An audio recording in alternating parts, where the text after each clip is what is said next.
Welcome to Art Beat, Canada's Art Pulse. I'm your host, Katie. Today, we're guided through the portals of David Salazar's journey. David's story is woven with threads of family and decisions that alter destinies. His latest series, a meditation on eternity and transformation, born from moments of stillness and reflection in the Amazon. Join us as we explore the alchemy of David's creative process, the physicality of his work, and the metaphysical musings that shape his art. David, hi. Hi, Katie. How are you doing today? I'm pretty good. Excited about our conversation.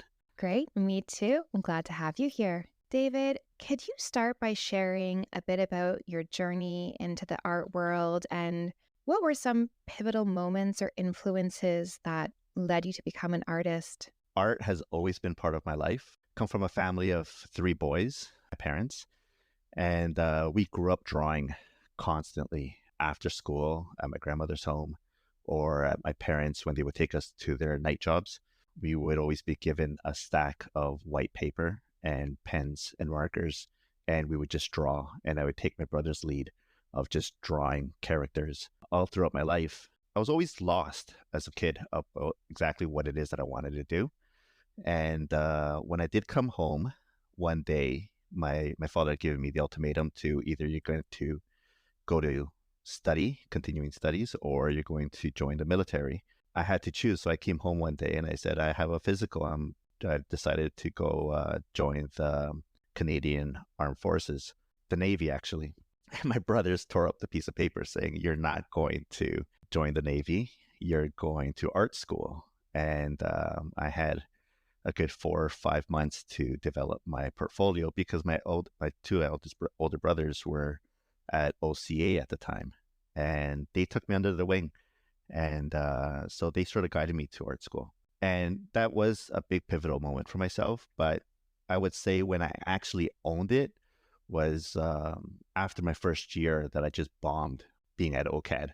I had no direction, and I decided to take a year off, which extended to 3 years. I did quite a bit of traveling through Latin America, and I decided to come back to Canada after being in the Amazon for quite a while. And that's when I decided, I said, I need to figure things out through sculpture. And I decided to come back to Canada. And it was that was the main pivotal moment when I owned it. I said, I want to sculpt. I don't know what I want to sculpt, but I need to sculpt. And so currently you're working on a new series titled the Forever Bird Botanical Series. What first drew you to explore themes of eternity and transformation through birds and botanicals? Eternity and transformation, I think, have always been with me. This idea of eternity, energy, and transformation, a lot of it was experienced through dancing, going out. I used to love going out and just dance and exploring what the individual self and the collective self, partying and dancing all night. And that has always followed me throughout my existence, throughout my life. How I decided to tap into this idea of eternity and transformation through Birds Botanical began when I was doing research in Italy for my master's. And I've been working on Forever Birds Botanical. I would say it's always been with me since 2017. And it has continued to develop on a yearly basis, currently on my 4th iteration of the series, and I'm loving where it's taking me on a personal journey, and also my journey as a visual artist, as a sculptor, and the materials that I choose to work regarding transformation and this idea of eternity. Can you talk to us and expand more on these different iterations that you've been through? When I was in Italy, I started contemplating the ideas of what the cultural symbolism of birds are. And that came primarily, I was studying a lot of Renaissance art, going to a lot of temples, churches, and reflecting on my own relationship with my upbringing of the dove, and understanding the dove as being a spiritual symbolism within certain cultures, or a lot of different cultures. Dove of divinity, for example, and seeing the dove, the white dove in churches, and contemplating what its significance is. I started to see these doves and pigeons around the city in public art, and seeing not only the dove as visual reference to a as a cultural symbol, but also as something that's living with us contemporary today. And my mind was going back and forth with what it means with a relationship to us in our built environment and what the dove means to us as a cultural symbolism of our faith. And at the time, I was wondering what happens when our faith no longer exists and when that symbol comes to an end, to a halt. That was the impetus of it. That was the beginning of my contemplation of what cultural symbolisms we live with. So I started to sculpt while in Italy, in Florence. I was there for 3 months, and I began sculpting birds. My practice is working with animals and sculpting these animals with great detail. And I started imagining these animals, these birds, in the position of them flying into the wall, flying into objects. And that's where my idea, that's where it began. When I came back from Italy, I continued to work on the research that I was taking on in Italy, which was looking at how and why humans choose to understand human experience through animal narratives. And I completed that research, but the doves and the birds still, they stayed with me as for future work. I did complete around 7 to 8 doves in Italy in plasticine. Once I graduated my master's program in 2017, I was invited to an exhibition at Sur Gallery that involved these birds, a flock of birds that have crashed into the wall. I had around 25 birds, and that was my first iteration. And what about the second and I think even third, 84th? That's right.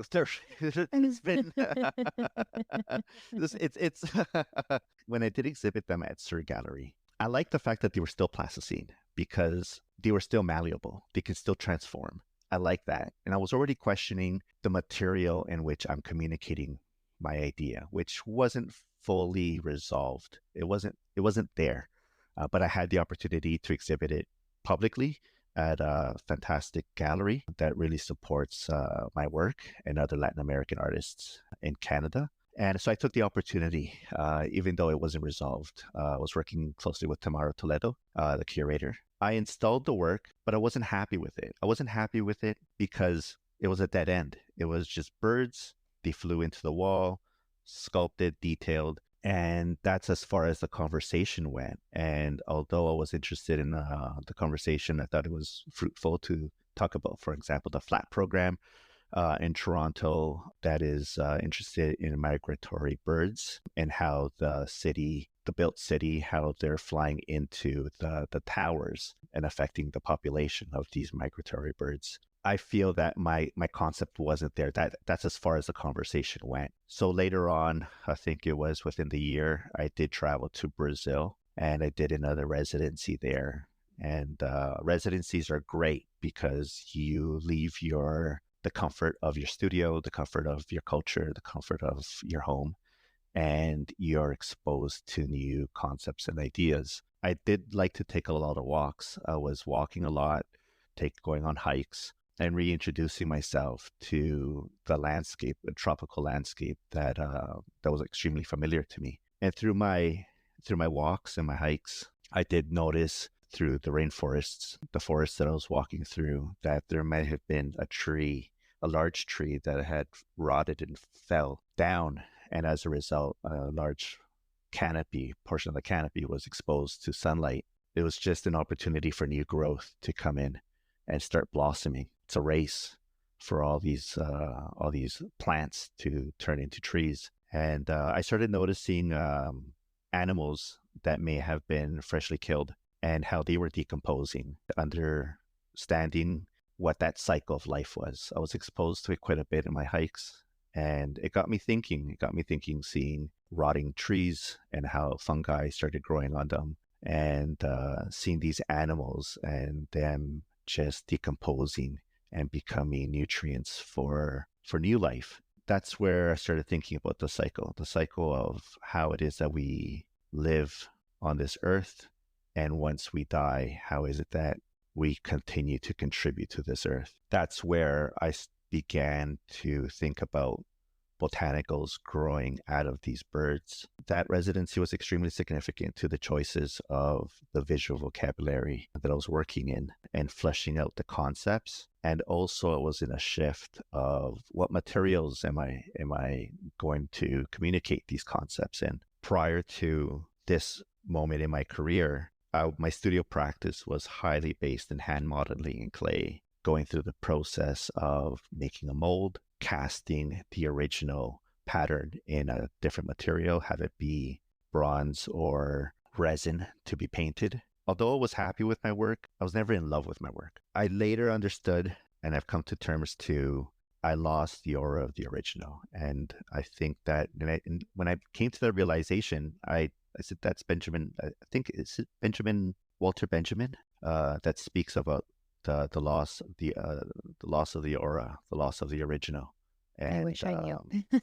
Yeah. I'm sure we'll be corrected if I'm getting it wrong. But the concept was there, the idea. It's that one-to-one relationship of manipulating a material and allowing that individual material to live, to exist, to speak, to communicate. And you allow the material to participate in what I am trying to communicate to my audience. That residency was extremely significant in my choosing to not work with molds and casting and to create individual clay objects, because I've always had a relationship with clay for 20 years. Hand modeling clay, but the clay would always be lost in the mold making process. That was the beginning of my choosing to work with clay, its historical significance and the connotations that clay has within the world, the contemporary world, in referencing its historical value and all the history that it brings into the narrative in which I am presenting to the world. And that happened in Brazil, choosing to work with birds transforming into botanicals, birds that are in the in-between of transformation. Neither the botanicals nor the birds are complete. They're in the in-between phase. Started meditating on the idea of the body breaking down and being in an entropic state of decay, and its energy moving from one body and feeding a new life through nutrients. I started thinking, well, what is that? Is consciousness also being transmitted through this transfer of energy? I started questioning these ideas through in my walks and in my meditations, and it became quite significant to me on a personal level of what life looks like post-death. That's where I left Brazil and came back to Canada with this experience and understanding what direction I was going to. At the time when I came back to Canada, at the time I was doing a residency at a studio residency at Mocha, and I had around 8 months to work on this project, and I dedicated that time to this work, for which it would have been the first iteration of Forever Birds Botanical. I was commissioned to represent Canada in the Paraguay Biennale, and the curators particularly wanted me to exhibit this work, Birds Botanical. I had reservations at first, but how can you give up this opportunity? Because you can't. I know you can't. You have to do it. So that's when I was pitching the idea, I was talking a great game. They were intrigued, but in my head I was like, but I have no idea where this work is going or what it's going to look like. But I did have those 8 months to create work, and I was thinking, well, Paraguay, I haven't been to Paraguay before. I do speak the language, and I have some cultural background, being Latino, being raised in Canada. One of my concerns was creating work for a year in Canada, and how was it going to be received in Latin America. I began to work, didn't know exactly where I would be exhibiting in Paraguay. I knew it was going to be in Asunción, but we didn't know the exact location. The curators didn't know the exact location either. A lot of it was a guessing game of, well, what material am I going to work with? And I know I wanted to work with clay. I chose to work with a white porcelain clay, and I learned very quickly that porcelain it's extremely challenging to hand sculpt. It doesn't have the right amount of stretch that terracotta clay has. But I was very fixated on working with porcelain because of the white doves I was referencing. And my research just continued. I was asking myself, well, the cultural symbolisms of animals, right? The cultural symbolism of birds, how birds, doves, representing divinity, the condor, which is extremely significant in the Andes, and my country of Ecuador as well, my country of birth. The condor, extremely significant in the messenger between the gods and the land. We have it on our flag and a lot of the crests. So the condor has always been quite significant in my upbringing. I started thinking about, well, how about birds? What else? What other birds have cultural significance? And looking at the owl for its wisdom. And I started looking at, well, how about botanicals? Like, where are we with botanicals and the funerals that we go to with our family and the shrine of bouquets of flowers that we bring to somebody's home, to the grave. Plants also have that energy, that cultural symbolism of when somebody passes away, when you want to celebrate somebody's birthday, when you want to celebrate, you also bring flowers. It's a passage. Spring, it's a passage in our seasons. And I started thinking, well, yeah, botanicals are a rebirth. So if I'm thinking about death of one animal and rebirth of another, botanicals were just such a huge cultural signifier for myself. And in talking to other people, they felt the same, that rebirth of spring, for example, the death of winter. And the more I started working with these images, the more that I felt that it was quite embedded into myself and into the culture that I'm part of. What is the significance of using these non-human forms to explore human-centric themes in your work? I'm also extremely proud member, and a member of Workman Arts, a subsidiary of CAMH, being part of my community. I believe that the power of metaphor, the power of fables, we are able to speak about difficult subject matters by having distance to that heavy subject matter.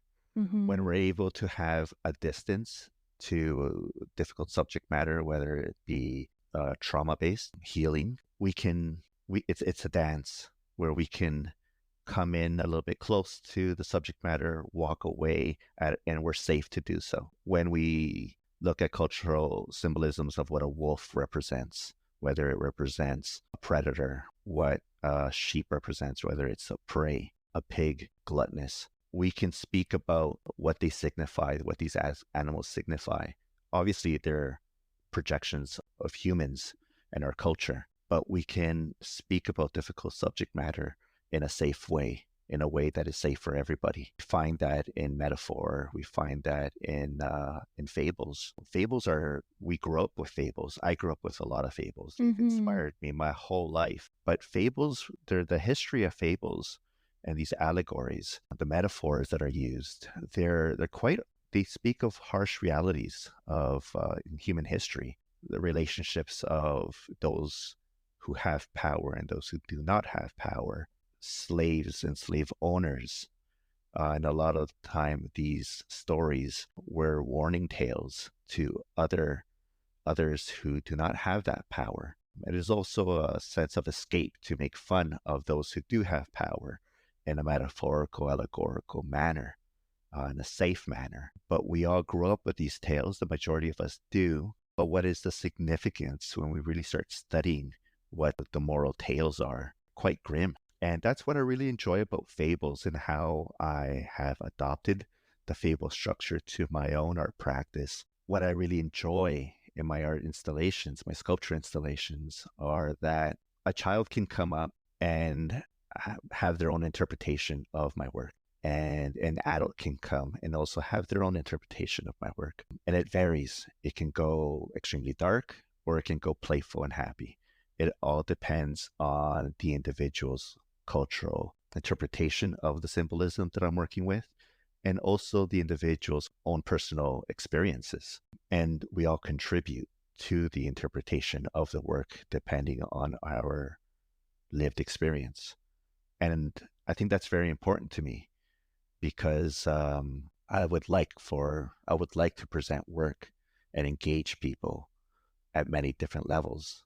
And a lot of the time as artists, we understand that we create work and people walk away with, they contribute to the work because there's certain aspects of the work that we had no idea that we were actually communicating. And I think that's extremely valuable as part of the narrative of what's being communicated. In what ways do the birds and botanicals in your series act as metaphors for human emotions and experiences? So the birds, as I was sharing for myself personally, the birds as metaphors are that of flight, what humans can embody, for example. Birds represent culturally a flight of freedom, the white dove, a bird of freedom, the bird of messenger for divinity. For myself, the birds communicate what humans cannot achieve on their own. And that's just fly away. And that idea of freedom, spirituality, one has within this installation, within my thought process, the birds are symbolism of an ideal that we hold close to us, that we live with. And as we grow up and we go through different phases in life, we're constantly questioning these ideas, right? We're on a personal level. I grew up with ideals withheld within our home. You move out and you question a lot of these. You question what am I going to continue? What am I not going to continue as I begin my journey of becoming an adult? And for myself, I've had the same experience with having children. What ideas am I going to continue in reflection to how I was raised and now how I am raising? And you're constantly shedding, you're reinterpreting, you're readapting. It's growth, perception, perspective. I was thinking about what happens when these ideals, when they're no longer, when they abruptly, that idea of peace, because what our beliefs are, they bring us peace and an identity of where our moral compass is. They bring us security in how it is that we make choices for ourselves and as a community within society. And what happens when all these ideals break down abruptly as a result of a trauma? And this is the way that I was raised, is you have an option. You have a choice. Do you stay in that shock? Do you choose to process it? And if you choose to process it, what does life look like after the trauma? What does life look like after the processing, so that you're able to use your lived experience and that what you've processed into new life? I believe we've all experienced this shedding of the old self, like the serpent shedding its skin. What does life look like after? And I come in contact with a lot of this and within the different communities that I belong to. And this is what I would like to continue to contribute to these communities, is the healing process, and that it's very difficult, that there is life after trauma. There is life after your ideals have broken down abruptly. There is life after. It's a very difficult pill to swallow. And that's where emotionally, intellectually, I was processing a lot of lived experience and processing it through, I didn't know I was processing it through art, which I really desperately try to keep my personal life out of my art. But I was processing it before I even knew it was happening. And subconsciously, maybe I knew it was happening. And that's where the flowers came in. That's where the botanicals came in. It's because it's life after death, life after every day we live, we go to sleep, and then we were reborn. And that's the significance for myself. And that's the metaphor that I am applying to the union of a bird and it transforming into a botanical. And what does that look like? I'm tapping into that. What does that transformation look like? Transformation is hard. Mm-hmm. It's hard mentally. It's extremely challenging emotionally, physically. Your body reacts to your emotional state of being. It hurts. It hurts. And a lot of this process I did take through biking. I would normally bike 24, 20, 28 miles a day from one end of the city to the next, drive anywhere that I can drive to go out to different off-road biking trails. And I noticed that this was a way of me being in nature, just biking, and this transformation of pushing my body to its limits, sweating, and it was hurting a lot. And I adapted this to being one of my studio practices, which was being in nature, going for runs, going for hikes, biking, exercising, and feeling this transformation in all its metaphysical states. And I applied that for Paraguay, and I applied that for the other iterations more intensely for the gardener residency. That experience of being in nature and pushing my body, feeling my heart pumping, I would bring that into the studio and into my sculpting techniques with how I wouldn't be using tools anymore. I would bring that experience, that energy, the flow of my body into interacting with clay. It became more of a meditation and breathing exercise once I was in the studio. Deep breathing, breaths coming in and then out, and I just feel my lungs expanding.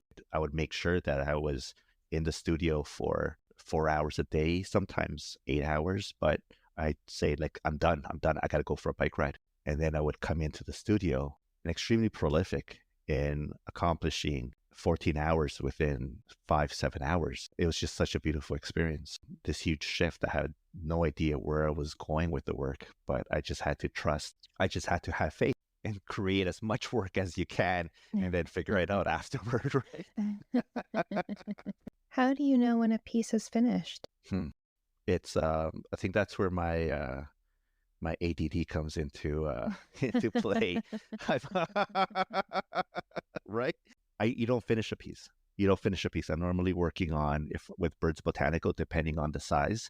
I have larger medallions and smaller medallions, individual birds. I'm often working on the large medallions, maybe 4 at a time, and 3 at a time of the much larger ones. But it's you just get into a rhythm, and I go through like all 4 of them. I'll sculpt for half an hour on one, then 15 minutes on the other one, then 45 minutes on the other one, and just my attention, I can only give so much time for each one. It may even be 5 minutes on each one. Compositionally, once I can't push it anymore, I'll just leave it. And in the back of my mind, I'm always thinking, man, I wish I would have changed it a little bit here. But then I just leave it and just go off and say, no, I'm going to do it to the next one. And then off you go, off you go. My work with Birds Botanical, they're amorphous. The forms are amorphous. My approach to Birds Botanical from sewer gallery iteration, where you can see the birds and how they're splattered on the wall. The details of the feathers are there, the face, the different types of plumage, they're all there. Slowly, it transformed into, in the presentation in Paraguay, in porcelain, quite a bit of detail with the animal's anatomy and the orchids that I was sculpting, merging with the birds. When I was creating the work for the Gardner Museum in my residency at the museum, I became so much more loose with the terracotta that I chose to work with. That allowed me the freedom to just stretch the clay out. It was just stretching it out. It became violent at times, where I would just I would sculpt the bird, and then I would have the plumage, and then I would just drag out what the wings would look like just with my nails clawing at them. And then I would squeeze the clay between my hands, and they ended up looking like vertebrae. My approach with the Gardner Museum iteration was to stretch the clay, to understand how far I can push the limits of clay and how I can pinch them. I would pinch them with my fingers to make like lettuce like texture explosions with my palm, just squeezing the clay with my palm. And while balancing it with the bird forms, a lot of them were just silhouettes of birds. And I ended up creating around 500 sculptures. Wow. And I would have created more, but it was more of just my understanding, my primal understanding of working with clay. What my approach as a sculptor at this particular time in my career, where I'm not so much interested in as in my previous work, where I was very concerned with representation of the anatomy of an animal. Although I wasn't interested in only the representation of an animal, I did like to play with the distortion of the animal for narrative. My approach and getting into details with the eyelids and the nails and the talons, it became extremely perverse. I do like this approach to sculpture, which I still have in my studio for commissions. But for the Gardner Museum, I was a total departure from that. I wanted to understand fundamentally what clay was and what my markings as a human on this clay would be. Push your fingers into them, into the clay, and when you fire it, those fingerprints are still there. This relationship with clay is, I wasn't interested in the representation of anything. I was just interested in the markings of my hands with the clay and having that be communicating the energy of this transformation. You know, I had a huge wall, I think it's like 40 feet by 18 feet, 20 feet that I had to fill at the Gardner Museum. I knew I had to create a lot of work and I didn't have time to think about, well, small little details. I was looking at the micro, but also at the macro. That was freedom. That was absolute freedom to just explore and not knowing what it was going to look like afterward, but just trusting the process. I was blindly creating work, but I knew something was going to come out of it. And I knew I was at the forefront of my limits in my studio practice. And it's extremely frightening to be at that level of creation, knowing that you have deadlines and that you're going to be presenting publicly. But at the same time, once you don't have that worry, you can be extremely free to just fly, just create. That's transformation. That's the portal that I want to continuously choose to enter that state of living, that state of being, of just being free despite the outcome. The process that I am employing in bronze casting is the lost wax process. Normally, this process is you work with wax, you have a wax pattern, and then it goes to the ceramic shell process and the burnout. And then that mold that you have in ceramic shell, you pour molten bronze into it, and it's a waste mold. So it is going through a metamorphosis. But Forever Birds Botanical, now that I'm exploring it in bronze, I'm sculpting my forms directly in wax. So in hot wax, I would use my hands. Once it gets to a certain consistency, it becomes solid but still malleable. And yeah, I'm exploring new forms in how they're created in wax. Normally, it'll take me a good hour to create a sculpture, and I walk away from it.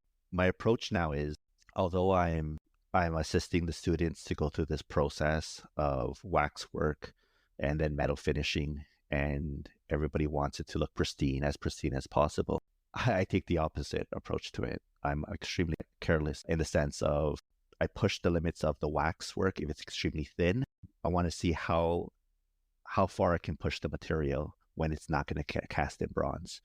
And it's proving me what it's proving for myself is the majority of the work, no matter how thin it still gets cast in bronze. I'm trying to really push it, but it's all casting for me in bronze. So I'm getting a lot of thin forms. But it all came, the reason why I started creating this work in bronze, it wasn't my initial plan. For the first semester of me casting bronze, I'd be managing the furnace and loading up the furnace with crucibles, and we bring up the temperature to 1,900 degrees Fahrenheit and up, and just watching it. You have to watch it, and you're babysitting the furnace, and you have all the gear on, and you're looking into this furnace as it's transforming bronze ingots. And maybe 30 minutes in, it starts to melt down these ingots, and you start seeing the transformation of solid metal going through the process of sweating itself and dripping. And then it becomes molten and just pulsating in the crucible as it gets closer to its ideal temperature. And it's extremely mesmerizing. And as extremely responsibly, I start fantasizing while looking at the molten bronze and romantically envisioning the fantastical horrors of the universe. And you just can't help but stare at the magnitude of this force of just smelting metal. And it's mesmerizing. And this, again, it started inspiring me of this idea of transformation of molten bronze being poured into these other molds and the history of it. A lot of those sculptures are going to go out to the world, and not all of them do. Some of them come back because the students don't want to pay for it, and fair enough, but then I'll remelt it. And I started thinking about, well, how many monuments have been remelted from the fall of one empire to the next? And bronze is just another metal that is not fixed. It's as bronze, and bronze as a metal can take different forms, and it does take different forms, but it is always bronze. No matter one day it could be the face of one emperor, and the next it could be the face of another. And that reincarnation, that rebirth, again, I started tapping into that. One day it's a canyon, the next day it's a bullet, the next day it's a man on a horse. But what I'm attracted to is the process of melting bronze. And I try to leave those markings of the process in the bird botanicals, because that's that very process that speaks to the transformation of that metal. I'm allowing that metal to be, and that process to be part of the bird botanical, the visual language that I'm communicating. How do you believe this change in technique from hand modeling clay to casting has influenced your visual language? The process of hand modeling clay, it's such an intimate process where, like I mentioned before, your fingerprints are still present in after the firing of the clay. It's evident there. The clay work is quite fragile. At the Gardner Museum, I was pushing the limits with very pinching these forms in clay, and they would start breaking as I was taking them from the studio where I was creating the work in the Gardner to the basement where they would have the kilns. And then as we were taking them out of the kilns, they were still breaking some parts because they're extremely thin.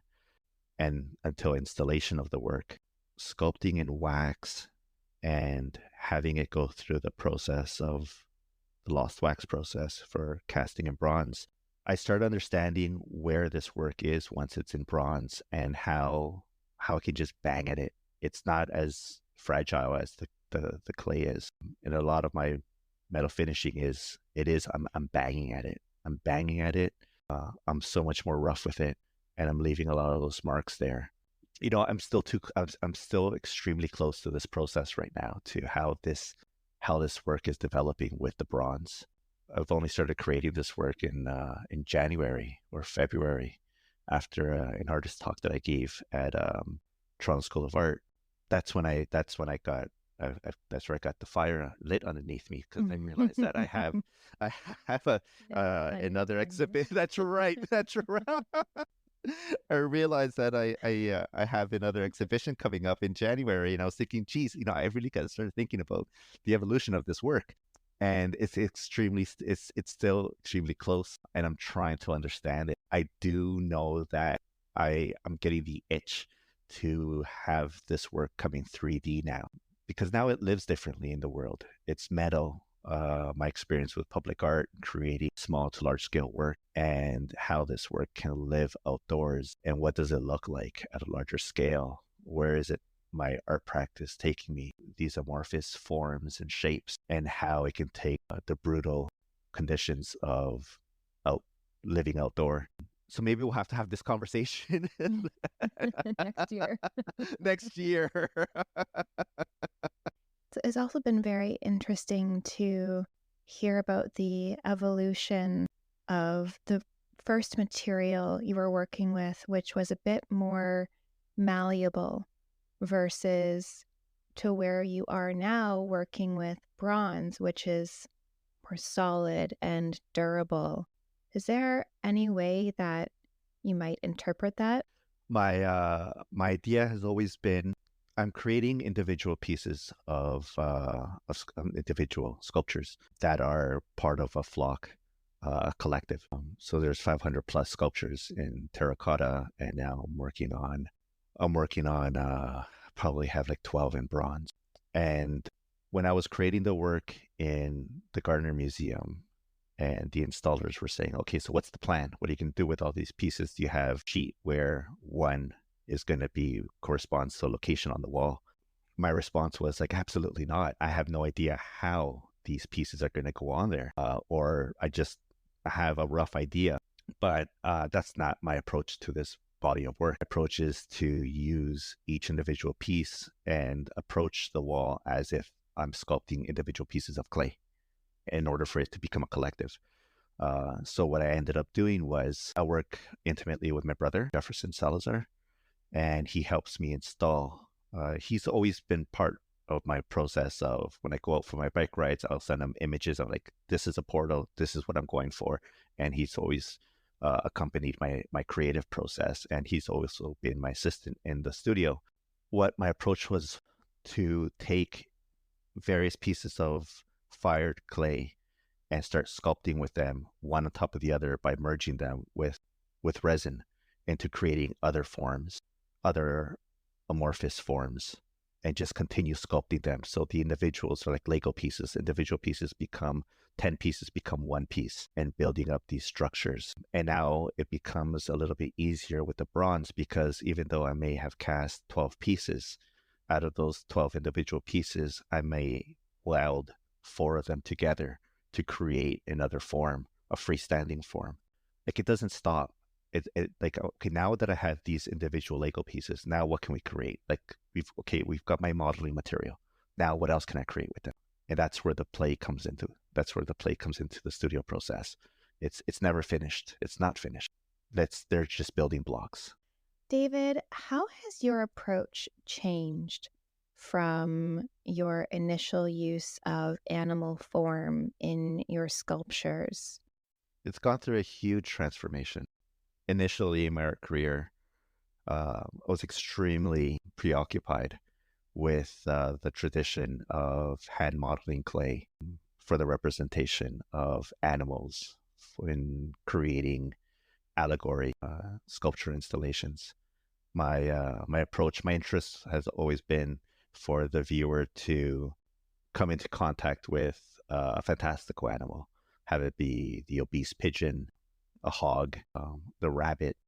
My approach has always been extremely academic in the sense of creating, understanding, representing the animal, the anatomical, its anatomy, of taking into consideration its skeletal structure, muscle anatomy, fat tissue, skin, and how they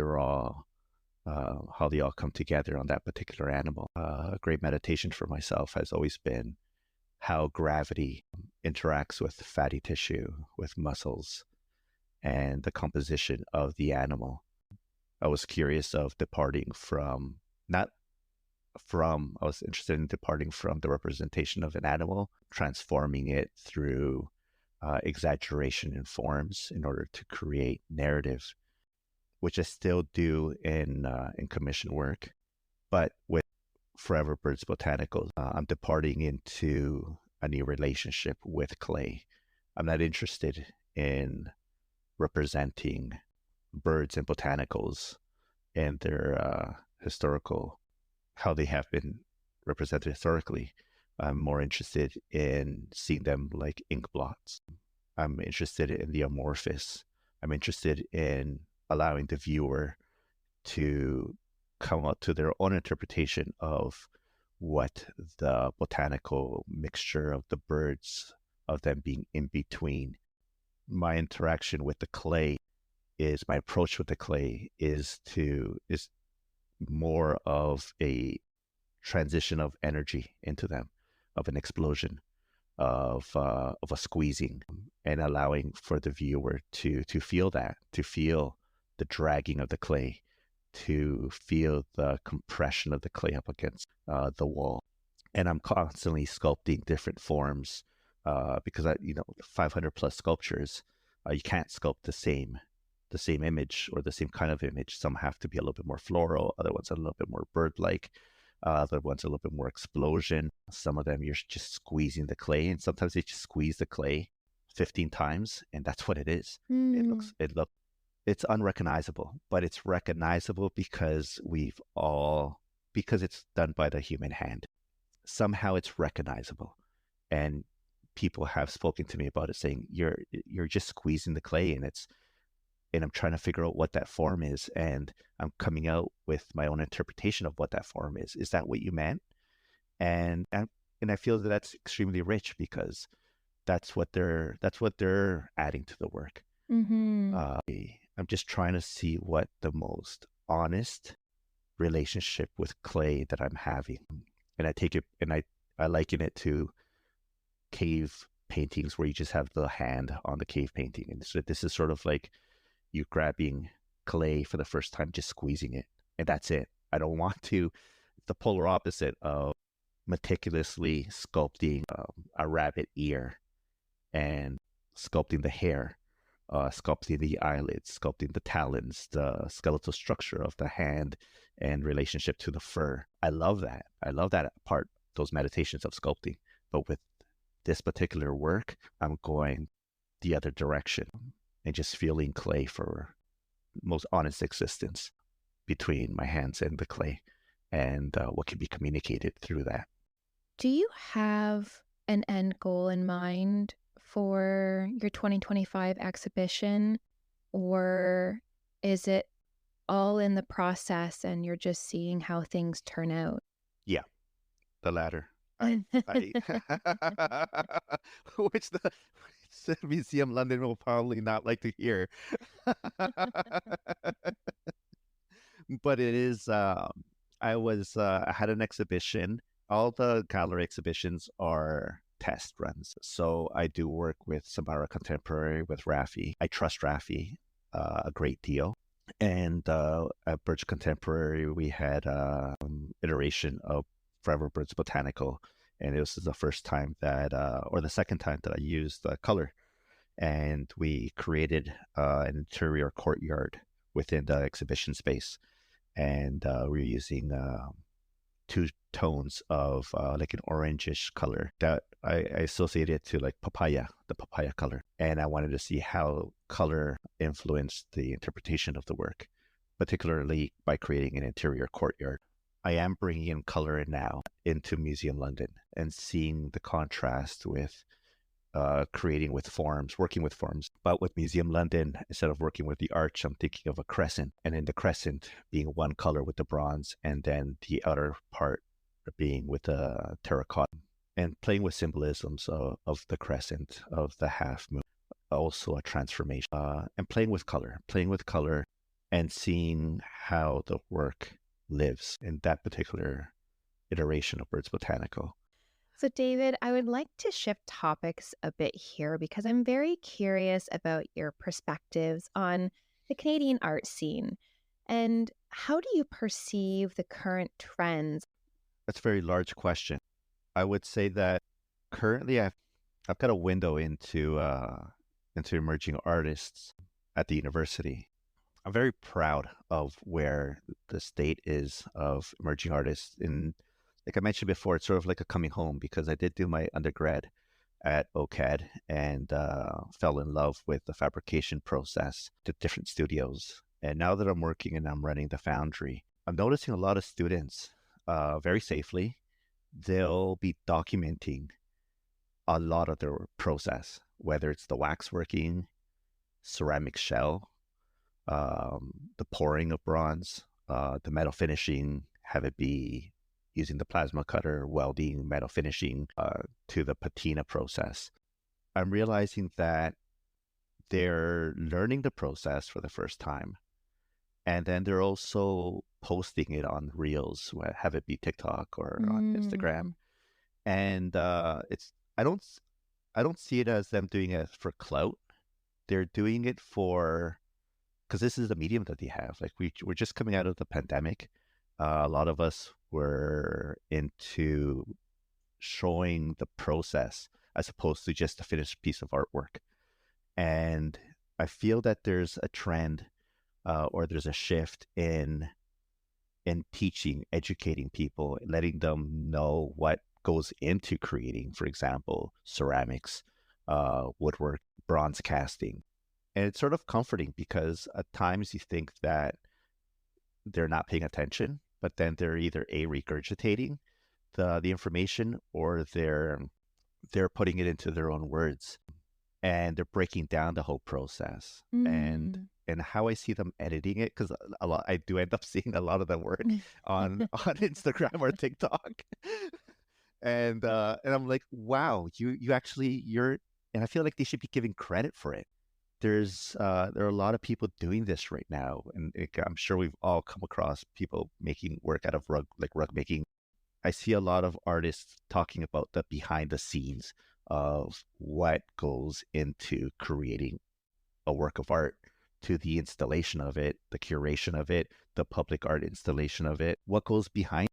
And I enjoy that because it's information. It's information, and there's power in information. And I think people are wanting to share that and catalog it. And I think it brings a lot of value to educating people and to the art market as well, because it doesn't just happen. I really enjoy the trend of people speaking about their work, what inspired it, because at a time we were only able to understand the inspiration of work and the process of work during panel talks, interviews, the behind the scenes, the whys, the many questions that go into the motivations of work. And a lot of these emerging artists are quite articulate into explaining their work.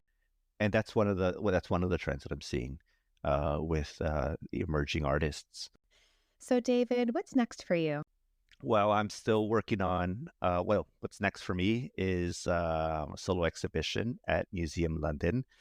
I'm installing in January 2025 with the opening we don't have a fixed date. It should be end of January, early February. It'll be up until July. And so I'm going to be working my studio on that for the next little while. Yeah. And where can everyone find your work? People can find my work online at dcsalazar.com. Instagram, I'm at dc.salazar. And they can also find my work at Samara Contemporary. At my Instagram feed, I normally do post work in progress, and you get a background information to my studio process, fabrication process. I guess it's the thought process of what is being exhibited. But yeah, thank you so much. I really appreciate it. Thank you. This was an absolute treat. Oh, Katie, thank you so much. I really appreciate it. Thank you for joining us on Artbeat, where the stories of Canadian art come to life. Follow us on Instagram at Artbeat Podcast for exclusive content and previews of what's to come. Don't forget to subscribe on your favorite podcast platform to stay updated with our journey through the world of Canadian art. Enjoyed the episode? Leave a review or recommend us to a fellow art enthusiast. Together, let's keep the conversation going and deepen our connection to the diverse world of Canadian art. See you next time.